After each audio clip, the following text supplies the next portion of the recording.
The Galactic Assembly prided itself on order. Its member species, by and large, valued predictability, harmony, and efficient, centralized governance. Towering above them all in their commitment to these ideals were the Sentinels of Cygnus X, beings of pure, crystalline thought whose entire civilization was a perfectly networked consciousness. To the Sentinels, and indeed to many in the Assembly, humanity was an anomaly, a galactic toddler prone to unpredictable tantrums. Humans were, in a word, chaotic. Their political systems were a bewildering mess of competing factions and ideologies. Their cultures were a riotous cacophony of disparate traditions, beliefs, and artistic expressions. Their individual minds, as far as alien neurologists could determine, were prone to emotional spikes, irrational decision-making, and a startling degree of neurodivergence that other species found deeply unsettling. Human attempts at interstellar governance were considered laughably unstable, prone to infighting, dramatic pronouncements, and a general lack of cohesive, long-term planning. They were, the Sentinels had coolly assessed, a species of high potential but low systemic reliability, too fragmented by internal disquiet to be a serious galactic power. Their chaos was their defining, and ultimately limiting, characteristic. Then came the Silent Scourge. It emerged from the intergalactic void, a whisper between the stars that grew into a silent scream. It wasn't a fleet of warships or a planet-devouring monster. It was a mimetic plague, a cognitive contagion that spread through communication signals, any signal, from complex hyperspace transmissions to simple radio waves. It didn't destroy minds, it overwrote them. It insidiously infiltrated individual consciousness, smoothing out the messy, unpredictable wrinkles of thought and replacing them with a single, unifying directive. Assimilate, expand, harmonize. Victims became husks, their unique personalities erased, their minds networked into a vast, aggressive, and utterly unified hive mind. The Scourge sought to impose its own brand of perfect, terrifying order on the galaxy. Highly organized, monoculture empires with centralized communication networks and predictable cognitive patterns proved catastrophically vulnerable. The Cathar, with their logic-driven collective, fell within weeks, their rational minds easily mapped and overridden. The Visk, whose pheromonal communication created a deeply interconnected societal mind, were assimilated in days. The Sentinels themselves, the paragons of orderly, networked thought, found their crystalline perfection to be their undoing. Their unified consciousness, designed for flawless efficiency, became a superhighway for the Scourge.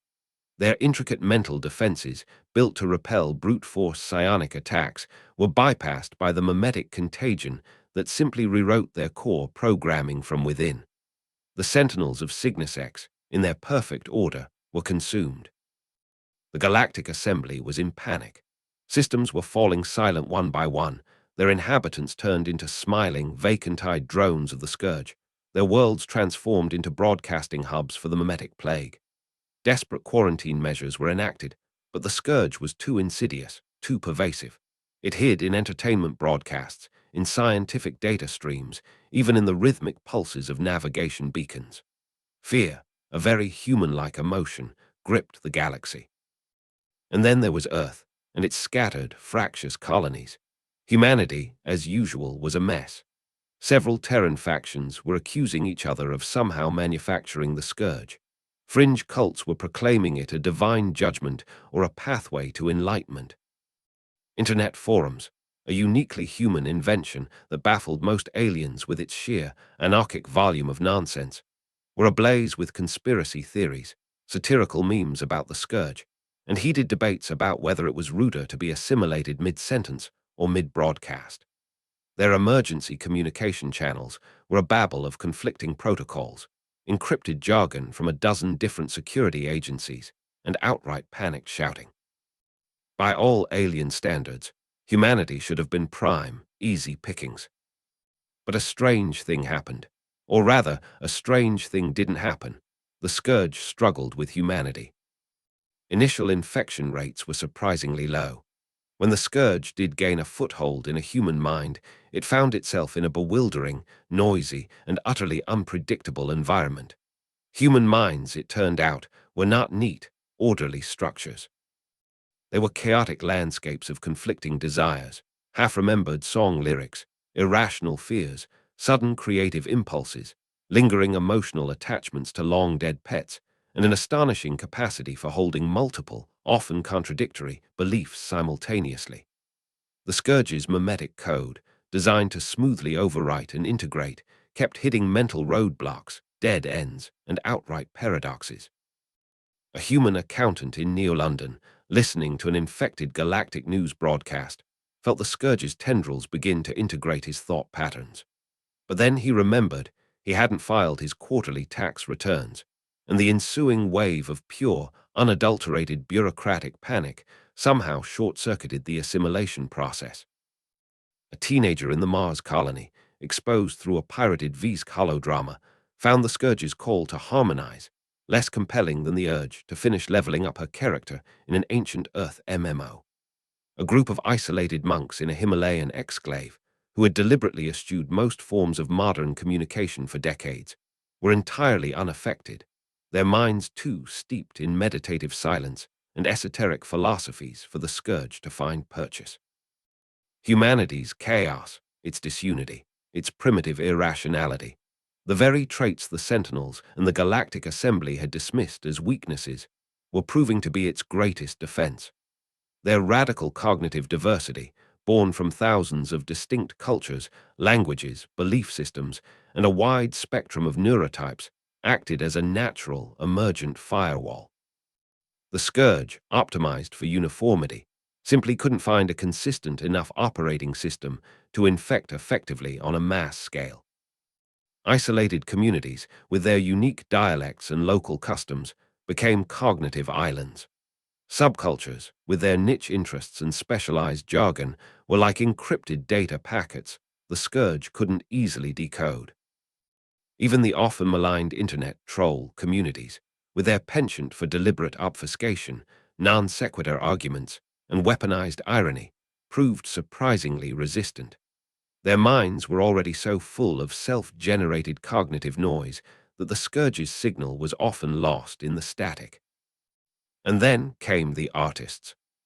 While scientists and military strategists struggled to understand the Scourge's mechanisms, humanity's writers, musicians, though the Galactic Concord had banned music for its emotionally manipulative properties. Humans had, of course, ignored this on a cultural level, and their forbidden art was not the focus here. Satirists, poets, and even stand-up comedians began to play with it. They deconstructed the Scourge's core mimetic messages, parodied its call for harmony, and created counter-memes, images, phrases, stories, and jokes that highlighted the absurdity and horror of its enforced conformity. These conceptual antibodies, spread through humanity's messy, decentralized communication networks, began to inoculate minds, making them more aware, more resistant, and more capable of recognizing the Scourge's insidious whispers. A viral video of a cat batting at a Scourge-infected politician who was droning about perfect unity did more to undermine the plague's gravitas than a dozen scientific papers. A protest song with deliberately nonsensical lyrics, designed to disrupt coherent thought patterns, became an unexpected anthem of cognitive freedom. Dr. Aris Thorne, no relation to the archivist or the dog handler from other potential timelines, but perhaps sharing a common human ancestral trait for unconventional problem-solving, was a neurolinguist at the Terran Institute for Cognitive Studies. She and her team had been studying the Scourge's impact, or lack thereof, on diverse human populations. It's their heterogeneity, she explained during a frantic, multi-species emergency conference call, her image flickering on a dozen screens across the beleaguered galaxy. The Scourge thrives on cognitive homogeneity. It needs predictable neural pathways, shared conceptual frameworks. Humanity, bless our messy, argumentative, wonderfully diverse souls, simply doesn't offer that. Our brains are too individual, too noisy. An emissary from the few remaining unassimilated Cathar enclaves, its logical mind struggling to process this, asked, "So, your inherent societal fragmentation is a strength?" "Precisely," Thorne replied, a wry smile on her face. What you call fragmentation, we call resilience. What you call chaos, we call adaptive complexity. The scourge is trying to install a single operating system on 1 billion incompatible devices, each running custom, often buggy beta software. It's a compatibility nightmare for them. This realization was a profound shock to the Galactic Assembly. The very foundations of their understanding of societal strength, order, unity, predictability, were being overturned. Humanity, the galactic problem child, the species too chaotic to be reliable, was now, by virtue of that very chaos, the galaxy's most robust defense against a conformity-based existential threat. Human scientists, working with artists and communicators, began to develop mimetic countermeasures.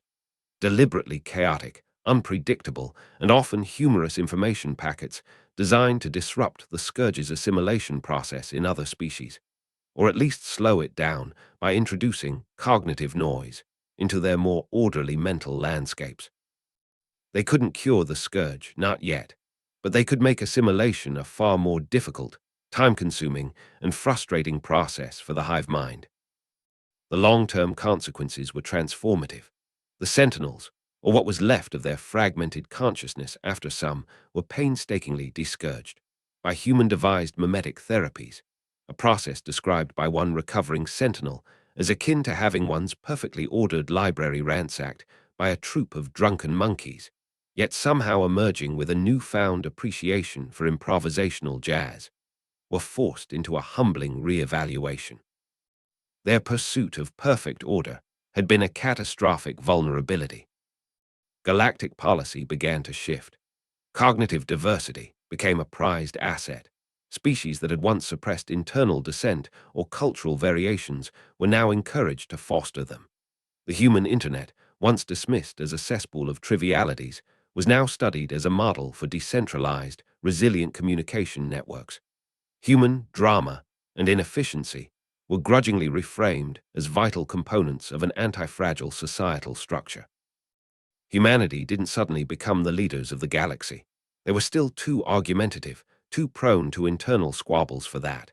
But they gained a new, grudging respect. They were the wild cards, the chaos weavers, the species whose inherent unpredictability was a galactic asset. Their ambassadors, once treated with polite condescension, now found themselves consulted on matters of cognitive security and mimetic defense. A new legend spread through the stars, a warning whispered in 100 alien tongues. Beware the silent scourge, for it seeks to make all minds one. But fear also, in a different way, the humans. For their minds are already a multitude, and in that chaos lies a strength the scourge cannot comprehend, nor easily conquer. The galaxy, having stared into the abyss of perfect, terrifying order, had been pulled back by the messy, vibrant, and utterly unpredictable chaos of humanity. And it was a lesson no one would soon forget.